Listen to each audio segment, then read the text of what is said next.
So this Freedom Day, we celebrate the brave men and women who paid the ultimate price, so to speak, while fighting for our freedom. Several activists were smuggled out of the country and into training camps abroad. And that's where they learned the art of war. Ordinary people were called upon to open their homes to freedom fighters who would stay there until it was safe to move on to their next stop.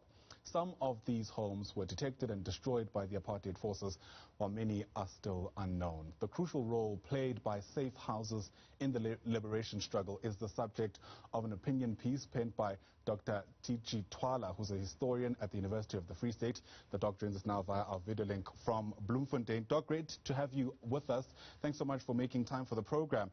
I want to begin perhaps by just framing the social-political significance of safe houses. I mean, as a historian yourself, are you happy with how much ordinary South Africans know about safe houses?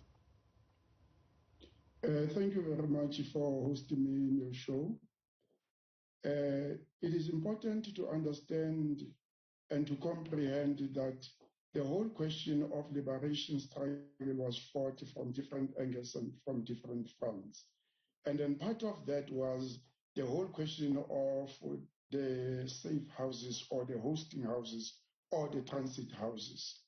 Unfortunately, in terms of South Africa's historiography pertaining to liberation history, we haven't yet dealt much with the importance and the significance of such houses as to who owned the houses and how were the houses identified and how were those houses used. I think it is prudent upon us to take liberty and to think and to start documenting the history pertaining to those houses in terms of our liberation history in South Africa. Yeah, and as we reflect about that, I mean, obviously those houses belonged to families, and those families' lives have possibly been reshaped forever because of the experiences they had. Where 27 years down the line do we place those individuals, do you think? It is important to also to share some light as to the historical significance of these houses. The houses themselves were owned by individuals, whether those individuals were political activists themselves or they were sympathetic to the liberation cause.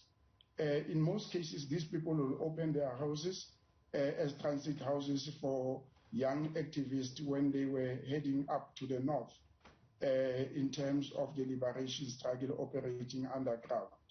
But 27 years down the line, we need also to open up a discourse and open up a debate and discuss the relevance of those houses and how best can we identify and continue identifying some of these houses in order to protect them and to preserve them as part and parcel of our liberation history. Yeah. It is also important to note that the very same houses were secretive in nature because those who were using the houses and the owners of the houses wouldn't want them to be identified by the then South African Defence Force and the South African Police, because in most cases, if they were identified, such houses would be bombed and then the owners of the houses would be killed, and those found in those houses will be arrested or sometimes killed by the security agents of the apartheid regime there. And it is exactly that complexity I wanted to hone in on. I mean, what framework do we begin to use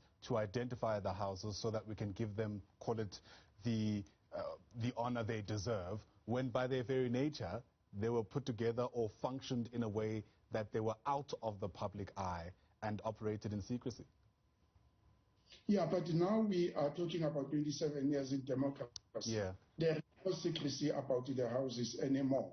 They were operating, the owners operated those houses in secrecy because of the apparatus and the state machinery of the years before 1990. And then now we are in 27 years of democracy. I hope and guess that the people who were owning those houses or the people who are still owning those houses can come forth and tell their stories and tell the stories about those houses and how those houses contributed to the political liberation of South Africa, and how can we take the process forward in terms of preserving and declaring those houses as either local, provincial, or national museums, because they played a significant role. Therefore, I am urging people to come forth with their stories and tell their stories, because there is no secrecy now. Nobody is going to attack them now. Yeah. Let's open up the discourse a bit more, Dr. Twala, if we can. You know, some commentators say that on a day like this, we typically look back and romanticize the role played by some of our freedom fighters. I wonder whether, A, you agree with that, and if you do, whether you feel that it robs us the opportunity of really learning from these men and women.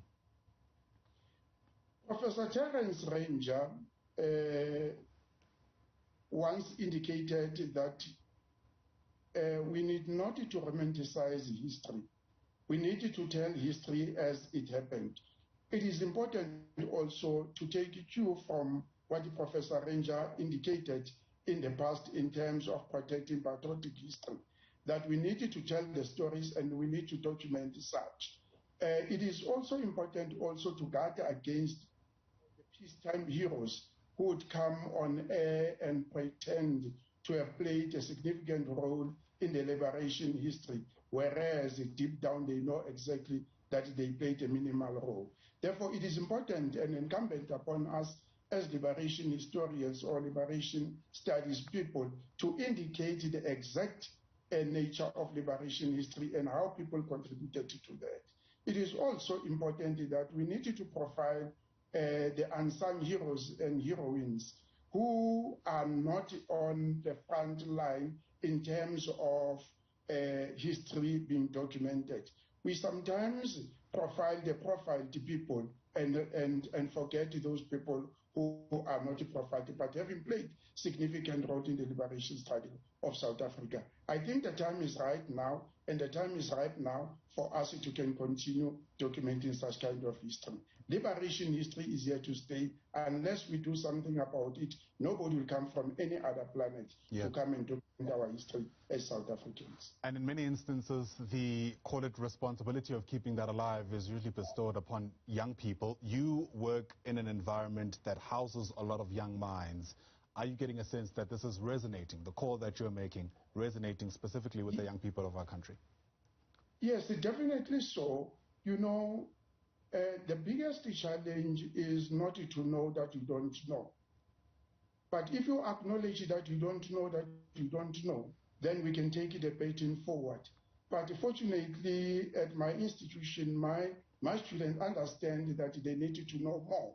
And by knowing more is to engage with them and is to give them some assignments in as far as conducting oral history is concerned. Because there is a lot of history that is in our townships, and for people who played significant roles, whether directing the youngsters out to exile or mapping out the liberation route and liaising with the outside leadership of the liberation movements who were banned, operating underground. And then we need such stories by giving them that opportunity to conduct oral history interviews or to come up with testimonies. That will also be the starting point of gathering that kind of information for posterity.